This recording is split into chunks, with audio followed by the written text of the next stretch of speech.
Here is the original Crimson Ivory lore, at least to the best of I can remember. I know it might sound that I'm not too happy recording it. It's kind of just that I was so unmotivated to get this done for a while, and I feel like I got everything I wanted to say out. Unless if I have anything to add, then I'll put it in the comments or description. Other than that, congratulations for being one of the first people to actually find this. It all started in an out-of-time space called the Nitrosphere. There were 5 gods: Aspect Arcs, Noble, Azeroth, Violence, and the cheese god of cheese. Aspect Arcs was in charge of a giant gate outside of time and space in Nitrosphere. He decided to give Noble a chance of working on the gate for a bit. Noble opened the gate, and a meteor flew out and hit a planet that was red called Wrath. This planet had when it was hit by the meteor, crystals were shown and appeared from its impact. Aspect Arcs banished the gods, and they decided to fly to Wrath.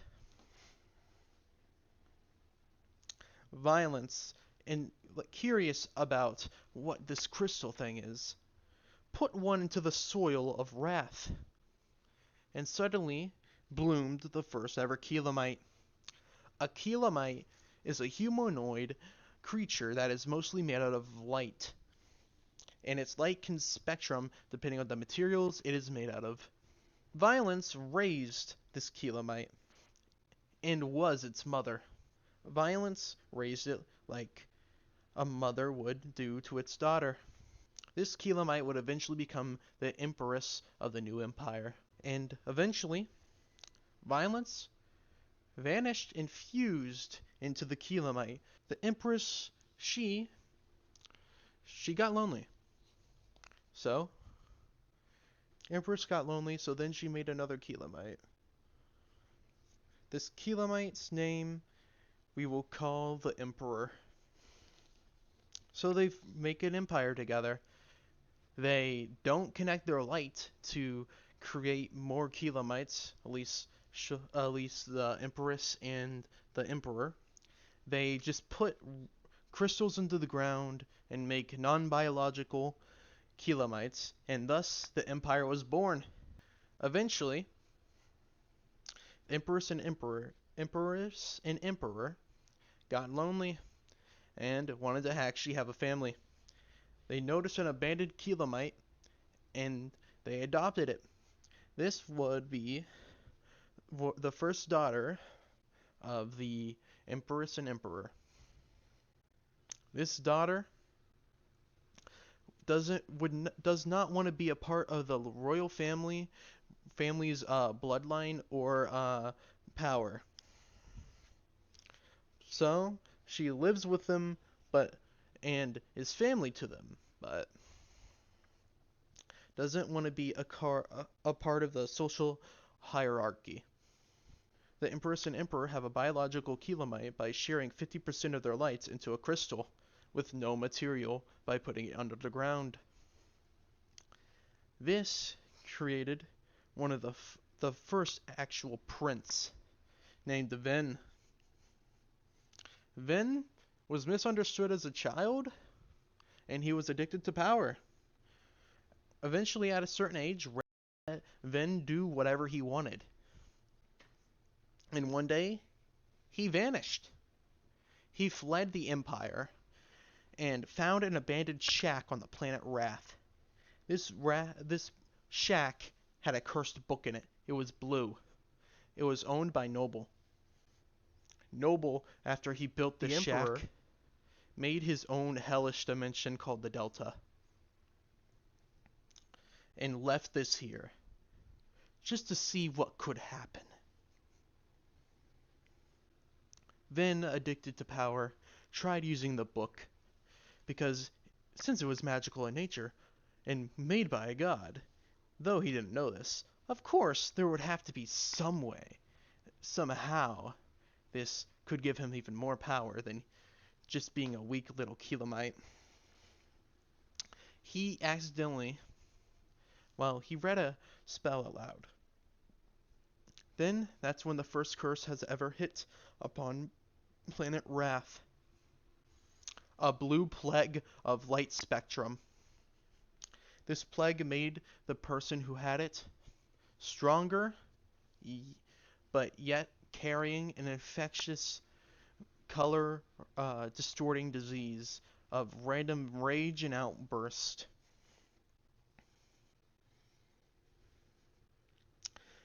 Vin kidnaps people and spreads his venom and light spectrum curse to them, and then indoctrinates them to try to fight the empire that he was once born in. The emperor set up defenses and started making a military. And that's when 95% of the planet eventually was filled and covered in blue.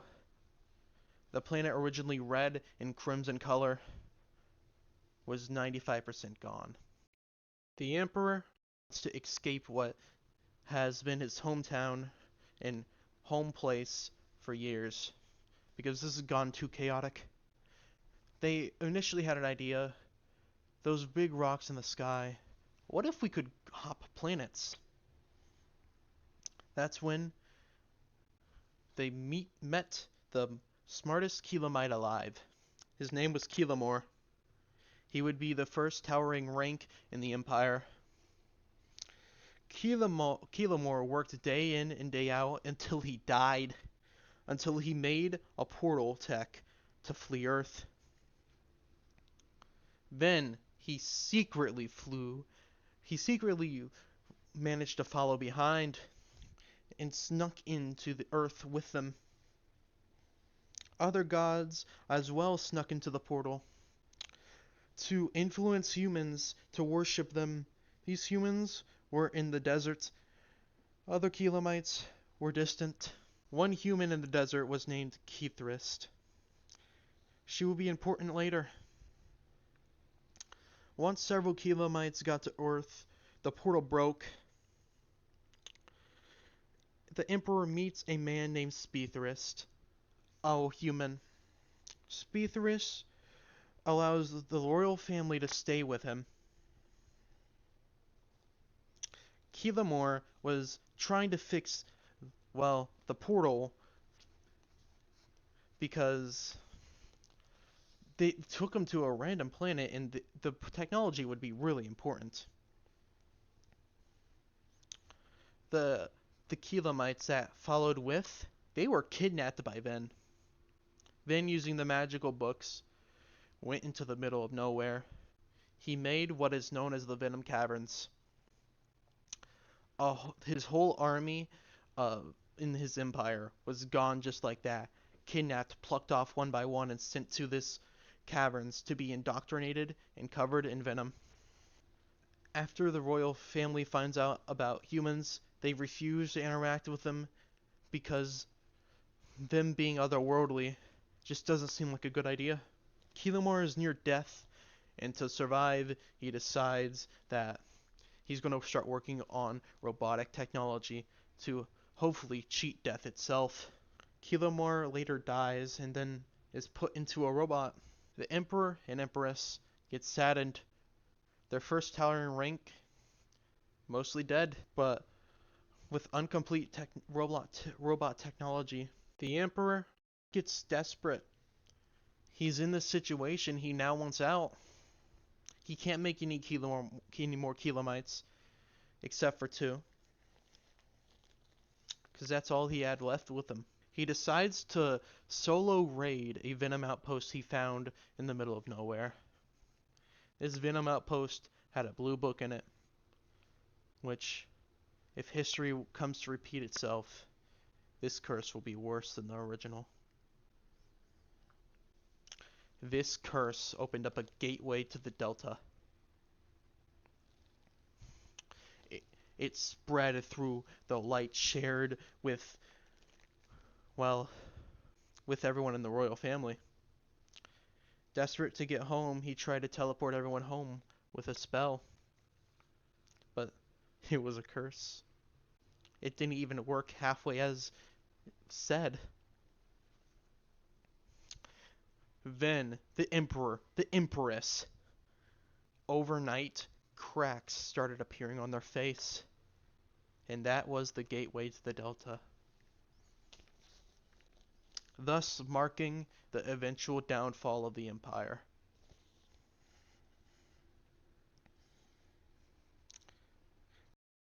A human village after this, not giving a crap due to the pain that just opened up on his face. He sees a blacksmith, old, and was murdered. Well, he's witnessed them get murdered by Noble. The Emperor was to. Meanwhile, at the Venom Caverns, Verixian, he was a troop before getting kidnapped. He was at the Venom Mines, and he befriends a few spies that were also in the indoctrination program. And eventually, in the middle of the night, he breaks out of this place, still believing what his core beliefs were of the original Empire. Now blue, he fled. But before fleeing, he saw a ghostly-like figure. It was a blacksmith named Amnesius. Amnesius forgot his past. He was a white, dark, translucent gray. Well, both of them having nowhere else to go, they started wandering the ends of the world. Eventually, they both ran into the royal family. The royal family seemed super confused seeing a Venom spy with a ghost-like feature.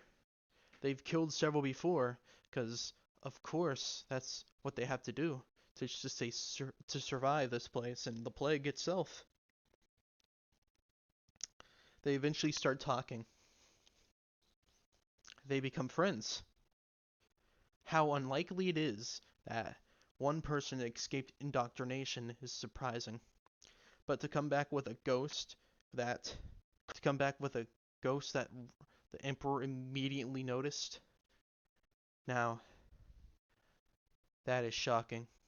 That night the Emperor could not fall asleep. The spell that he did with Speethrist and himself, he couldn't get out of his head. The spell that opened up the cracks onto the royal family's faces.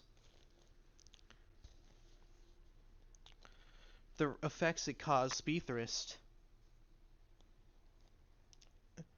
And the cost. A human soul. A young human soul. A young child. Her. Speethrist and the Emperor kidnapped a young human child and murdered for the spell, for the ritual to be complete. This will never weigh off his conscience. This will forever be on his conscience.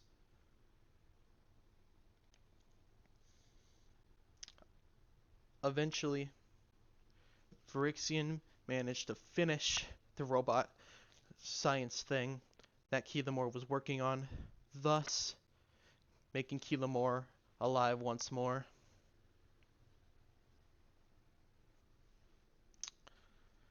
Keelamore managed to fix up the portal finally, and the royal family, even the towering ranks, were exhausted and just wanted to go back to somewhere they recognized, somewhere that they called home.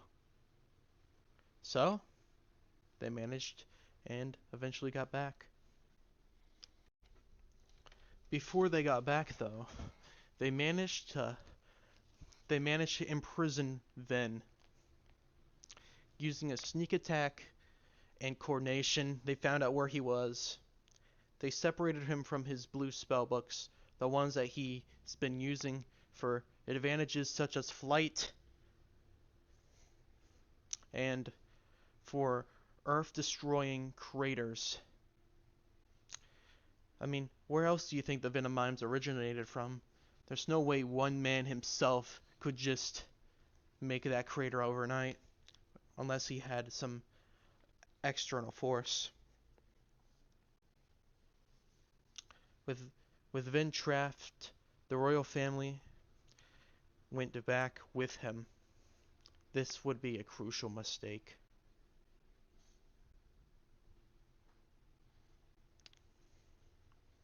The Emperor, personally upset, sorrow has filled his eyes as he did this, but under the training facility on planet Wrath, the Emperor imprisoned his own son, still sorrowing, even till he left, and then he made sure to lock him up tight. He put a giant boulder above the entrance. Helamites don't need food. At least that's lucky. But the anger and resentment towards his father, that Vin story, almost after repopulating the whole planet, at least inside the walls, Speetherist and the Emperor both realized that the crystals hold more power than originally thought. Speetherist, now purple from his original human form, and now being alive for around 200 years, and Wrath decided they both need more crystals, and Speetherist made something that is revolutionary: time travel. Speetherist and the Emperor back in time and managed to get multiple crystals from different timelines to thus further their current empire. But when they go forward, something accidental happens. A Vin from a different timeline jumped upon the teleporting or the time travel device without anyone noticing. And eventually, when they get back to their original timeline, the Emperor notices his son right away. This would be covered up, and he would, and this prince would be known as, well, Zerviak. Zerviak and Vin were quite literally polar opposites and had different experiences. The Emperor made sure to actually raise this Helamite correctly. This cover-up was known to every towering rank, including a new towering rank that appeared 3 months ago in the desert village on Earth. It eventually was overtaken by soldiers of an unknown nation. Everyone fled. A human named Keitherus fled, and eventually found the abandoned shack of that Speetherus used to occupy, and the rest of the royal family. Speetherus hid there, and eventually found a mysterious device. Keitherus touched it, and she was eventually teleported to planet Wrath. Being the first human there, and having massive pity, the Emperor promoted her to a towering rank.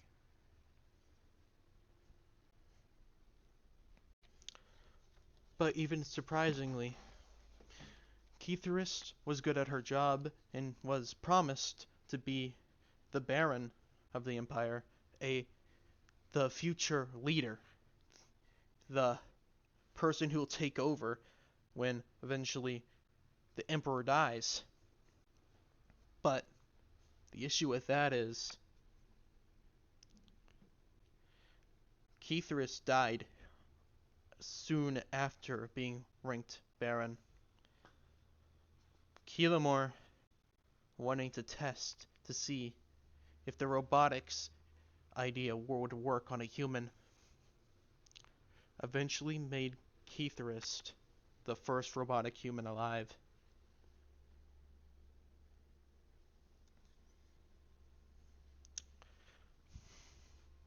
Speaking of science experiments, during this time, once they got back at the Empire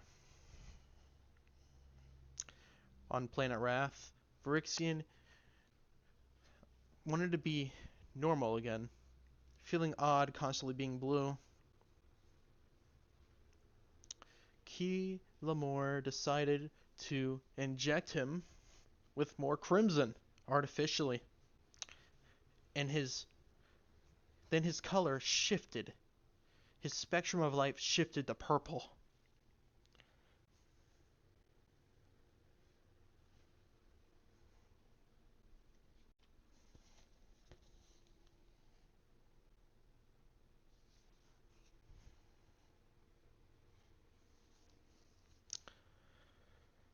Eventually, after tradition, it became mandatory to at least have some type of military, at least on planet Wrath, due to the Emperor's command. The towering ranks were mostly in charge of this. But one day, Phyrexian overheard something that he wasn't meant to hear. During a training, Keithris was talking to herself about reading the blue forbidden books that the Emperor strictly told no one, not even the towering ranks, to read, only for the royal family to read. Not letting this go unnoticed, Phyrexian eventually told on Keithris. Keithris, having enough of this chaos, first having their position forcefully taken away over a cover-up, then eventually just slipping up once, turned on the Empire and fled.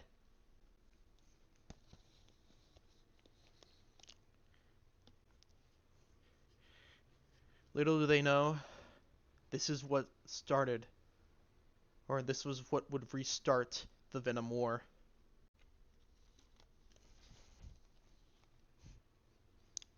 One day, the alarms over the Empire rang out loud. Everyone awoke instantly. Phyrexian, upset about his sleep being interrupted, fled to where the source was and saw that the Emperor and Empress were running. Every towering rank followed behind, running after, seeing what the issue was.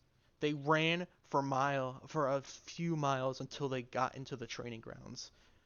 Humans even arrived from the portal because you can't close it once you're there. The outside portal constantly allowed humans in, but they can't go back once they arrive.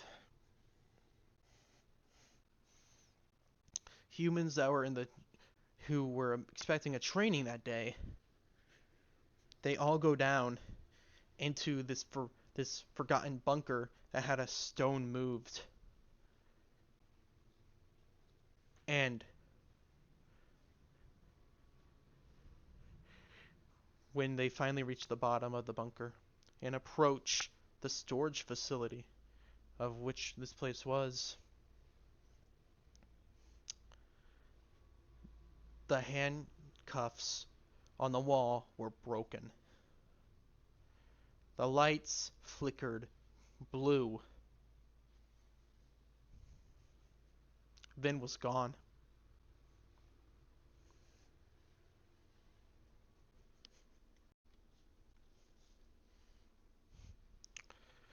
This day started terribly, but it was just going to get worse for Phyrexian. That day is the day they decided they need an actual proper cure that could be widespread for this venom plague. Keelamore, he put on a device onto Phyrexian's right hand called a handplate. The idea is that it would try to draw some venom out from Phyrexian, but rarely this could have a side effect of him freaking out and his spectrum changing blue and being very aggressive towards anyone near.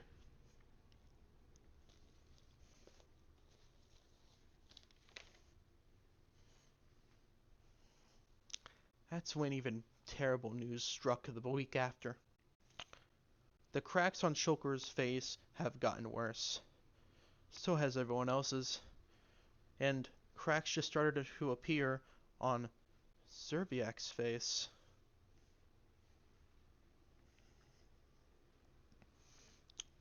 Shulker's being the oldest Keelamite of them all, living for so long. She knew her time was near. And so, the Empress Shulker's, she eventually was cracked in half, and violence, and well, and the god Violence popped out and fled. The soul and thoughts of Shulker's was sent to a realm where she wasn't yet dead, but should have been. She was in a kaleidoscopish, darkness area where only she could reside. She could manifest power to actually appear where she belonged, but it took a lot out of her. She had to stay there. She should have been dead, but she wasn't. This is how Shulker would spend the rest of her days, forever stuck in a different dimension, but having the power to manifest elsewhere. But it took a lot out of her, and probably could even cause her to finally collapse. Edit Phyrexian here. Sorry, this story is a little more confusing than I remember, but I do remember that Shulker's actually had her own Delta, like Novice slash Noble. I don't think it actually had a proper name, to be perfectly honest with you, but I'm gonna just assume its name was Yalusia for simplicity reasons.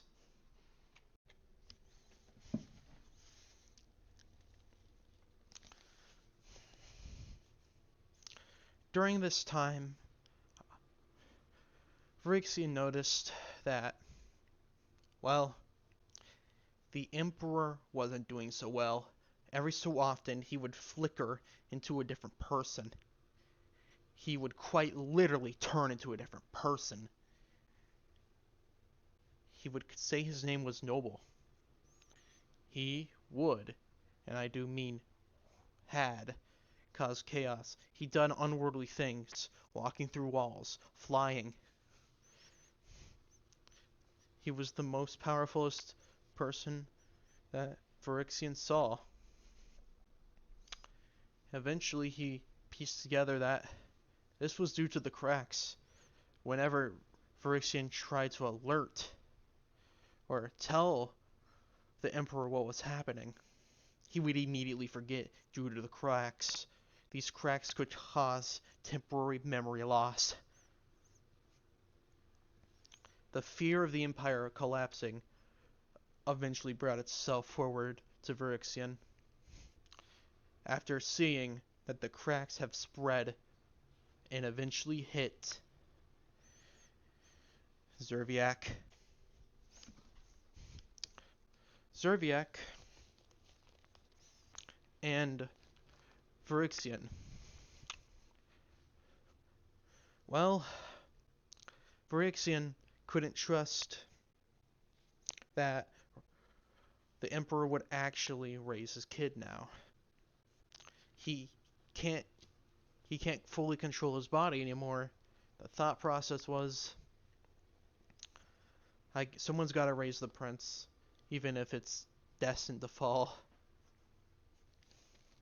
So that's exactly what Phyrexian tried to desperately do when he was best to help and, well, just help and try to raise the kid. And Corexia, who was the new little sister of Zerviak.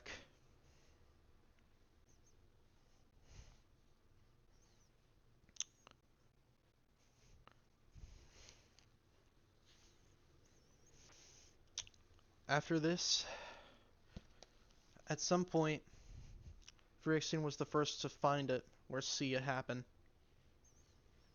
Right in front of him one day. The same thing that happened to his father, the Emperor, happened to his son, except it was different. It appeared different. It was red, had wings, looked nothing like the god that was controlling the Emperor. This was a creature that called itself Novus.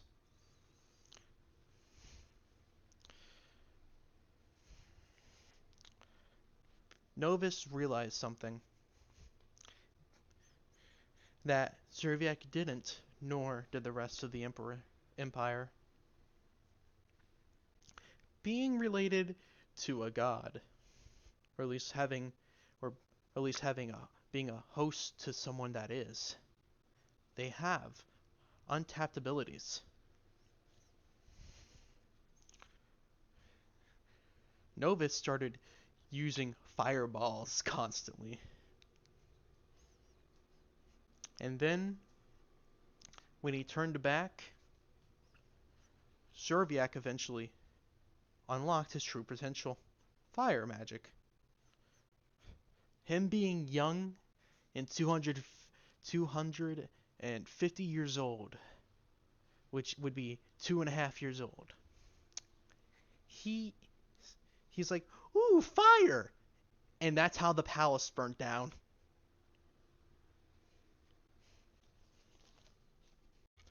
Okay, well, it's time for the lightning round. I had just to record this twice because apparently I wasn't recording a few minutes ago, and that really sucked. So, uh, uh let's see where we were. Oh yes, okay. Keelamore has an idea. Let's make a machine to put the cracks together on the faces of, well, of the faces on the cracks of the royals to fix them. Like, let's put them together. Does not work. Makes it get worse. Phyrexian is basically now raising the prince and princess. Keith uh, steals 3 more blue books, gives one to Vin and Azaruth. Phyrexian keeps finding spies and has to kill them for more venom to try to reverse engineer a cure through this plague. That specific spy called Vepth gets captured. Once captured, got experimented on and became a mutant. He breaks out of the glass tube and grabs Keelamore. Phyrexian runs in and notices, and then Phyrexian, trying to stop whatever is happening, notices Zerviak is sneaking into the lab and witness the attack, and tells Zerviak to go to your room now. He never yells at Zer, and Zell runs. Phyrexian fights. Phyrexian loses, but lives. Zepth runs, and no one gets hurt. Zepth goes to the Venom tribe. Vin decides to attack literally everything, and I do mean everything. Citadel, palace, everything.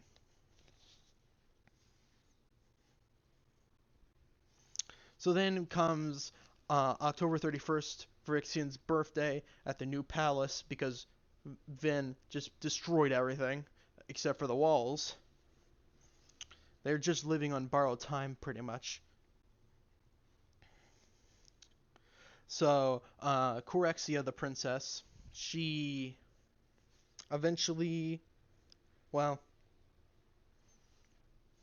she loses control, and then Novus controls her now because she had cracks as well on her face.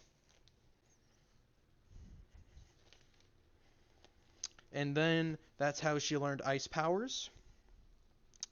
And this is how I wanted TC the Eye to end, because this is where the story ended. I want to say Vin manages to take the palace and like surrounds it. The TRs kneel, and Noble appears just watching because none of this was meant to happen. Two two Vins in the same room. Not a really cool idea. Both the same person, yet both different. Zerviak speaks to Vin from the heart, explaining they're not too far from the same, and he knows exactly where to attack because he's the same person, after all. Zerviak was also addicted to power. When Phyrexian was trying to keep the children under control, he had to make sure that Zerviak didn't actually read any of the blue books. Zerviak, well, Phyrexian was told what the consequences of one of those spells going off could be, and he witnessed the consequences, especially happened to his best friends. So he prevented Zerviak from even going down there and reading them. But Zerviak knew they were power, and he really wanted them, but he eventually caved in to Phyrexian for compliance. These spell books, the blue ones, gave power to a unimaginable astronomical beast in space. This beast, consider it like a Cthulhu. This has been planned, by the way. I'm not pulling this out of anywhere, nor is this how I am like saying what I thought was going to happen, but I was explained to it like this. The more you use the books, the more powerful this beast gets. Eventually, this beast will eat the entire universe if it gets free from its containment. Which these blue books use that beast, and the more it uses the beast for power, spells, the more powerful the beast gets. If it breaks containment from wherever it is, the universe is basically doomed. So after the heart-to-heart moment that Zerviak and Vin have, Vin drops his weapon, so does everyone else. Well, he drops his scythe, might I say, because that's what his weapon of choice was. Once that is done,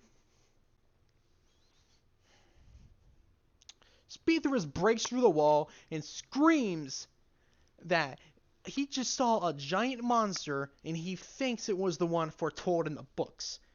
When you first open the books, it strictly says talks about this monster, in that it is free in consuming planets. And that is where the story ends. So there's some more lore things I think you should know at least. So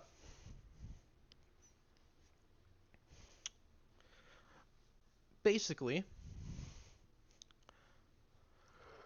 Vin, he had a Delta, and he was also being controlled at will by Noble. but very rarely, just because he wanted to see what was happening. Noble slash uh, novice could see through the eyes of their host because they were pretty much like parasites.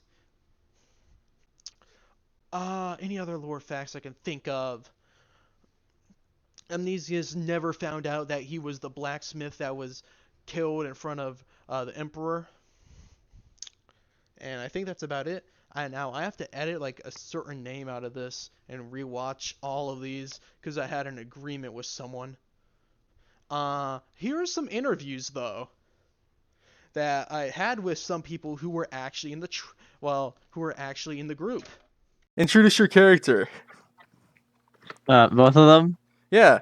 All right. Well, I have Zuriak and Novus. Zuriak is the 500-year-old prince who's red. He is the Calumite, however you say it. I don't know. Yeah, he's also immature. He's naive, and he's very innocent. He knows how to shoot fire, which he got from his mother, and he knows how to sword fight. But that's about it. He doesn't know how to do anything else but cause chaos for the fun of it. Okay, here's the And then Sorry. Never mind. Keep the going. complicated part I is was going you to mean the ask you. compli I was going to ask you the another compli question. No, you can ask it. Okay. What do you recall from like the lore and story? Uh, the lore wise is always confusing. Zuriak is not actually the original Zuriak. Because I remember being told that there was some weird time mishap, Yep. or that Phyrexian was the original Zuriak, and Oh no, Zuriak that's Zuriak. incorrect. Well, Well, I as mean, far as I know, yeah, I mean, like back in the day when we were trying to decide roles, like at the very beginning, I was meant to be Zerbiak, but then yeah. we got switched last moment. You were meant to be Keelamore. Zerbiak is not the original Zerbiak. He actually came out of a time alternate universe. I don't know. Would it like be an alternate universe, Yeah, or I think it would be an alternate timeline. he came out of a portal from an alternate timeline and just replaced the original Zerbiak? If Man, I this is gonna be remember, fun to correct later. I'm not going to correct you at all. yo, I'm not going to correct you at all. I'm going to let you say what your memory has. he's gonna collect all this messed up plot. It's gonna be hilarious. If I remember correctly, there was supposed to be a scene where Noble, literally the entire family, Noble would confront Zuriak and tell him, I don't know what the line was, but it was something relating to you don't have to play stupid or something related to that. Because Zuriak, canonically, the Zuriak that I was playing is really smart. He just acts like he's young and a child. So Is that all? I think that's all. Okay. So, a few other questions. What do you think a delta Yeah. is? I don't know what a delta is. I never fully was explained this. All Okay. I know is Novus and the delta. I always thought that the deltas were below the noble and the novus, I think you're actually right on that. because noble, he may have created the delta, but no noble made novus as the parasitic thing to infect the children, minus Sven, because plot-wise Sven made a deal with noble all those years ago, and so yeah, it could have a curse. Okay. But yeah, I don't know a whole lot about deltas.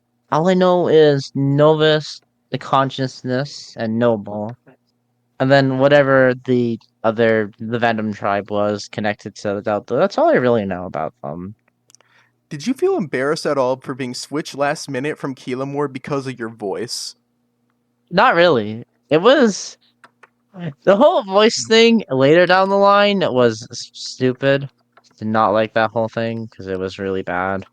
Uh, But no, not really. I like playing Zerbiak. He was a fun character. And On Novus was a bit later, but they were both fun to play. I really liked the whole childish thing I could do. It was nice to not mean just like act the normal way. Okay, I'm actually glad for you. I thought you would like negatively impact you slightly. Not really. My voice, I sound like a child. Anything fun you remember? Dude, I remember so much fun things. Honestly, the thing that really gets me the most for Zerviak was the stupid things I could get away with. The fireworks. And the fact that there were all these really stupid things that we could do with the plot line. Because the Citadel, because I remember the Citadel had to like be waited and halted. And the only plot excuse was that I burnt down the city of the Citadel, which was really funny to me. Yeah. There was Yeah, the two events from I think it was the Colosseum and the Citadel. All I remember is there was always that one line: Zerbiak burnt down the Citadel, and it was just established from there that Zerbiak just is the fire maniac who doesn't know what pyromaniac. he's. Novus is the Delta within Zerbiak. He originally, I actually do not know what they were gonna do on how they were gonna fix stuff because if Zerbiak was from an alternate world, that would mean that wouldn't Novus be from an alternate world? This was never explained to the plot. I'm just asking questions. But Frankly, Novus, I don't know. yeah, I was so confused about that because if Novus was in Zerbiak at birth and Zerbiak came from another world, how would that make sense? I'm pretty sure they retconned like when your birth happened at some point, Fair enough. or when you Anyways, no, appeared.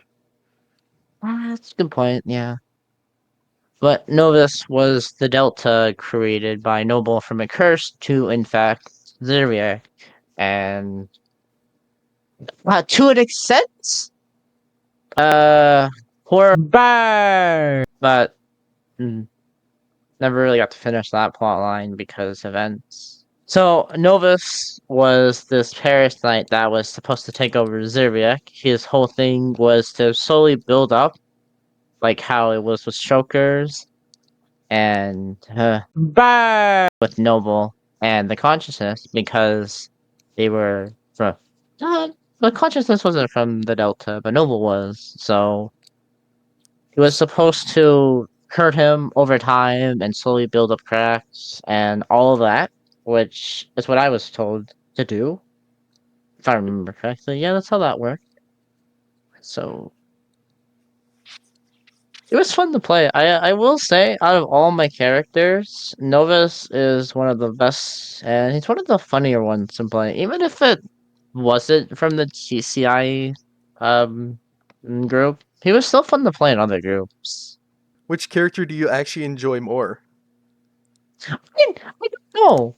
I really like Novus because, way easier and way funner to play. I don't have to be some kind person as like a true Canadian. But I like Zerbiak. We never really got to give him much. He never really had much time to shine in the TCI lore because Novus existed and hand playing and all of that. So I would say Novus way more fun to play because way he was not developed as much, but he was way easier to play. I will, yeah, but Novus was probably my more fun character. It was more developed out of the two. Anything that you want to like say before the end? Oh. Yeah. This guy was alright.